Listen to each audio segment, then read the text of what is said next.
देखिए आपका अभी अभी बीपीएससी ने आपका 17वीं बीपीएससी का आपका फाइनल आंसर की जारी कर दिया है। और आपको बता दें जो आपका फाइनल आंसर की जारी किया है उसमें जो आपका 13 दिसंबर का पेपर हुआ था उस पेपर में भी आपका 4 क्वेश्चन को डिलीट कर दिया है, यानी 4 क्वेश्चन को डिलीट कर दिया। जबकि आपको देखेंगे कि प्रोविजनल आंसर की जो जारी किया था जो 13 दिसंबर का पेपर हुआ था उसमें आपका एक भी प्रश्न को डिलीट नहीं किया था, जबकि 4 जनवरी का जो आपका री एग्जाम हुआ था उनके 4 प्रश्नों को डिलीट किया था। तो बराबर करने के लिए मुझे लगता है इसका भी आपका 4 प्रश्न को डिलीट किया है। ठीक है, तो चलिए देखते हैं कौन कौन सा क्वेश्चन है जो आपका 13 दिसंबर पूछा था और डिलीट किया गया है। तो आपका ये क्वेश्चन है, आपका 14 नंबर क्वेश्चन है कि बिहार के सकल घरेलू उत्पाद यानी जीएसडीपी में कृषि का योगदान कितना है। देखिए ये क्वेश्चन सही है आपका, इसका आंसर आपको कोई नहीं दे सकते क्योंकि आपको यहाँ पे ईयर नहीं दिया है किस वित्तीय वर्ष में, 2023-24 में कि 2022-23 में। तो जब तक आपका ईयर नहीं दिया गया है तो ऐसे प्रश्नों को आप नहीं बता सकते हैं। ठीक है, इसीलिए इस प्रश्न को डिलीट कर दिया है।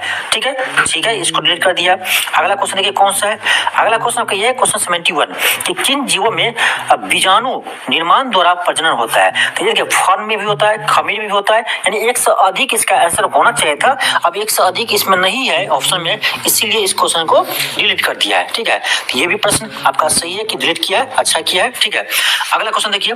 अगला क्वेश्चन आपका ये है क्वेश्चन 91 कि भारतीय रिजर्व बैंक के अनुसार वित्तीय वर्ष 2025 के लिए हेडलाइन मुद्रास्फीति का अनुमान क्या है। ठीक है, तो उसमें जो आपका आंसर जो इसका दिया है, इसका दिया है कि 4.8 के आसपास होना चाहिए, जबकि इसका कोई भी ऑप्शन में नहीं है। तो ये भी इसलिए डिलीट कर दिया क्योंकि डाटा सही नहीं है, डाटा ऑप्शन में नहीं है, इसलिए इस प्रश्न को भी डिलीट कर दिया है। ये सभी प्रश्न आपको बता रहे हम 13 दिसंबर वाले पेपर का, ठीक है, जो पहले हुआ था। अगला क्वेश्चन आपका ये है क्वेश्चन 94 कि राजनीतिक रणनीति संघर्ष विराम संघर्ष अथवा एसटीएस किस आंदोलन के बारे में प्रख्यात हुई है। तो इस क्वेश्चन को भी बीपीएससी ने डिलीट कर दिया क्योंकि कोई कुछ कह रहा था, खिलाफत मुद्दा कर रहा था, कोई भारत छोड़ो आंदोलन बोल रहा था, जबकि प्रोविजनल आंसर की में भी आपका भारत छोड़ो आंदोलन इसका आंसर दिया था, लेकिन फाइनल आंसर की में इस क्वेश्चन को डिलीट कर दिया है। तो ये आपका 4 प्रश्न है जो आपका 13 दिसंबर में पूछा गया था, जो इसे आपका अभी डिलीट कर दिया है फाइनल आंसर की में। एक क्वेश्चन में ये हुआ, दूसरा आपका ये हुआ, ठीक है, इसे डिलीट किया है, और तीसरा आपका ये हुआ, ठीक है, जो 13 दिसंबर का पेपर पूछा गया तो उसमें आपका क्वेश्चन डिलीट किया है। ठीक है, और आपका ये चौथा क्वेश्चन हुआ। ये आपका 4 क्वेश्चन है जो 13 दिसंबर का पेपर हुआ था उनके प्रश्न है जिसे अभी फिलहाल डिलीट किया है। और डिलीट करने का फायदा क्या है, तो इसका मार्क्स जो है ना सभी को मिलेगा। ठीक है, इसका जो आपका मार्क है, 4 क्वेश्चन आपका डिलीट हुआ है तो 4 मार्क जो है ना वो सभी को मिलेगा। जो क्वेश्चन बना के आया होगा उसको भी, जो क्वेश्चन को टच नहीं किया होगा उसको भी 4 नंबर फ्री का मिल जाएगा। ठीक है, अब चलिए आगे बात करते हैं कि आपका जो 4 जनवरी को री एग्जाम हुआ था उनमें किन प्रश्नों को डिलीट किया है।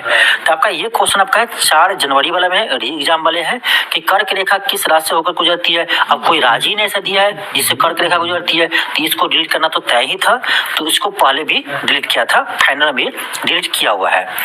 अगला क्वेश्चन का ये है क्वेश्चन 33 छोटा नागपुर पठार पर कर्क रेखा कौन सा नदी युग्म को 2 बार काटती है। तो इस प्रश्न को भी डिलीट कर दिया जो आपका 4 जनवरी को पूछा था 17वीं बीपीएससी के री एग्जाम में। ठीक है, अगला क्वेश्चन देखिए। अगला क्वेश्चन देखिए, क्वेश्चन देखिए 82 का, जब देश के जनगणना के अनुसार किस भारतीय राज्य में साक्षरता दर सबसे अधिक है।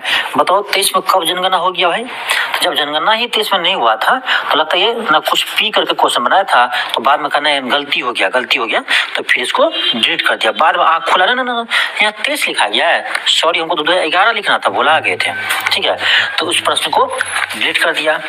अगला आपका प्रश्न है ये उत्तर प्रदेश में हिम रेखा की औसत ऊंचाई क्या है, इसको भी डिलीट कर दिया है बीपीएससी ने। 4 जनवरी का ये आपका क्वेश्चन है। अगला क्वेश्चन आपका ये है चौथा क्वेश्चन कि यकृत में भंडारित होता है। तो इसको देखिए एक सेकेंड, ये आपका प्रश्न 4 जनवरी वाला में है, ये डिलीट हुआ है 1, ये आपका दूसरा है 4 जनवरी का 2, और ये आपका तीसरा है 4 जनवरी का। ठीक है, जो री एग्जाम हुआ था तीसरा है, और ये आपका चौथा है। यानी देखिए बराबर कर दिया, 4 क्वेश्चन आपका 13 दिसंबर वाले में आपको डिलीट किया है।